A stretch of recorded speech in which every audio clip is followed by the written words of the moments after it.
So I have created an e-commerce website for my interns.pk WordPress project. This is my home page, जिसके अंदर सबसे पहले यहाँ पर टॉप बार है. टॉप बार के अंदर लेफ़्ट साइड पे सोशल आइकन्स है, राइट साइड पे सिंपल टेक्स्ट है जिस पे स्टोर का नाम डिस्प्ले हो रहा है. देन टॉप बार के नीचे मेन मेन्यू बार है जिसमें 6 डिफरेंट ऑप्शंस है. होम, शॉप के अंदर सब कैटेगरीज भी देख रहे होंगे आप. कॉन्टैक्ट अस है, अबाउट, कार्ड जो कि एम्प्टी है और सर्च का ऑप्शन है. इसके नीचे एक स्लाइडर यूज़ किया जो कि एक सिंपल इमेज स्लाइडर है. इस स्लाइडर के नीचे एक और स्लाइडर यूज़ किया जो कि प्रोडक्ट का स्लाइडर है जिसमें सारे प्रोडक्ट्स डिस्प्ले हो रहे हैं. और इन प्रोडक्ट्स के डिस्प्ले होने का एक क्राइटेरिया की इमेज आ रही है, उनका टाइटल आ रहा है, उनकी प्राइस आ रही है और ऐड टू कार्ट का ऑप्शन आ रहा है. उसके नीचे प्रोडक्ट्स की गैलरी है जिसमें फीचर्ड प्रोडक्ट्स कुछ हैं जो कि डिस्प्ले किए हैं. उसके नीचे फुटर आ रहा है. This is the top footer and this is the bottom footer. इस टॉप फुटर के अंदर 4 डिफरेंट कॉलम्स हैं. इन कॉलम्स के अंदर डिफरेंट इन्फॉर्मेशन जो कि आप देख रहे होंगे यहाँ पर डिस्प्ले हो रही है. और ये है आपका bottom footer. Now let's move towards contact us page. Contact us page पे एक फीचर्ड इमेज यूज़ किया, उस पर टेक्स्ट डिस्प्ले करवाया है. उसकी ओपेसिटी इस पिक्चर की थोड़ी कम कर दी ताकि टेक्स्ट इस पर डिस्प्ले हो सके सही से. इसके अलावा इस सेक्शन को मैंने ब्रेक किया है 2 कॉलम्स में. पहले इस कॉलम पे, लेफ़्ट साइड के कॉलम पे मैंने एक सिंपल कॉन्टैक्ट फॉर्म एम्बेड करवाया और राइट साइड के कॉलम पे मैंने गूगल मैप का लिंक एम्बेड करवाया है. और नीचे एज़ यूजुअल आपका टॉप और बॉटम फुटर्स आ रहे हैं. अब अबाउट के पेज पे चलते हैं. अबाउट के पेज पे भी एक सिंपल फीचर्ड इमेज है और उस पर टेक्स्ट डिस्प्ले हो रहा है. This is the sticky featured image. तो इस तरह ये उसको स्क्रॉल डाउन कर सकते हैं. और यहाँ पर एज़ यूजुअल टॉप और बॉटम फुटर है. अब शॉप पे चलते हैं. So this is the shop page जिसके अंदर 2 सेक्शंस हैं. लेफ्ट मोस्ट सेक्शन पे देख सकते हैं कि डिफरेंट विजेट्स डिस्प्ले हुए हैं. This is the side bar और साइड बार पे 4 डिफरेंट विजेट्स यूज़ किए हैं. एक price by filter by price का विजेट यूज़ किया हुआ है. एक प्रोडक्ट कैटेगरी का फिल्टर विजेट यूज़ किया हुआ है. सोशल आइकन का विजेट यूज़ किया हुआ है. और उसके अलावा कुछ टॉप प्रोडक्ट्स का विजेट यूज़ किया हुआ है. जो मेन सेक्शन है इस पेज का, उसके अंदर हमारे पास, क्योंकि अगर आपने देखा हो तो मैंने क्लिक करते वक्त मैंने कोई कैटेगरी पे क्लिक नहीं किया था बल्कि मैंने डायरेक्ट शॉप के लिंक पे क्लिक किया था. तो यहाँ पर शॉप पे जितने भी मेरे पास आइटम्स हैं वो सारे डिस्प्ले हो रहे हैं. तो लेट्स अब मैं कोई कैटेगरी यूज़ कर लेती हूँ. फॉर एग्जांपल मैं मॉडर्न वेयर पे चलती हूँ. तो मॉडर्न वेयर पे जितने भी प्रोडक्ट्स अवेलेबल हैं वो सारे यहाँ शो हो रहे हैं. फॉर एग्जांपल मैं इस प्रोडक्ट पे क्लिक करती हूँ. मैं इसका क्विक व्यू भी देख सकती हूँ. एक तो it may take some time. Quick view कुछ इस तरह से आएगा मेरे पास. और अगर मुझे पूरा उसकी डिटेल्ड इन्फॉर्मेशन देखनी है तो फिर मुझे इस पर क्लिक करना होगा. अच्छे सारे सेल पे हैं तो इनकी भी यहाँ पर देखते हैं. यहाँ पर हर इंडिविजुअल प्रोजेक्ट की अपनी पूरी एक इन्फॉर्मेशन डिस्प्ले होती है. यहाँ पर उसकी इमेज आ रही है क्योंकि सेल पे है तो इसलिए सेल का टैग भी यूज़ हो रहा है. ये इसका टाइटल है.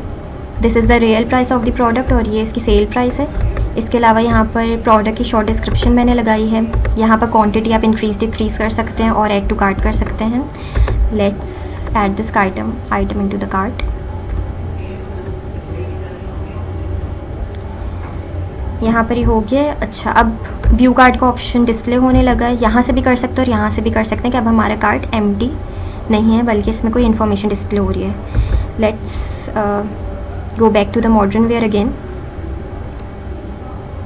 अच्छा, यहाँ पर अगर हम देखें तो ये दोनों प्रोडक्ट्स पे एक ही फिक्स प्राइस दिख रही है.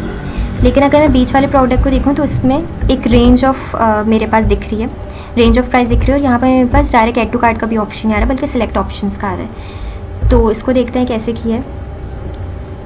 ये इसलिए ऐसे शो हो रहा है क्योंकि यहाँ पर मैंने 2 डिफरेंट एट्रीब्यूट्स भी इस प्रोडक्ट के यूज़ किए हैं. वो प्रोडक्ट्स और उस प्रोडक्ट के जो एट्रीब्यूट्स मैंने यूज़ किए वो है कलर. तो मैंने कलर यहाँ तो पे 2, इसके लिए इस एट्रीब्यूट के लिए मैंने 2 टाइप्स यूज़ किए हैं, ब्लैक और ब्लू.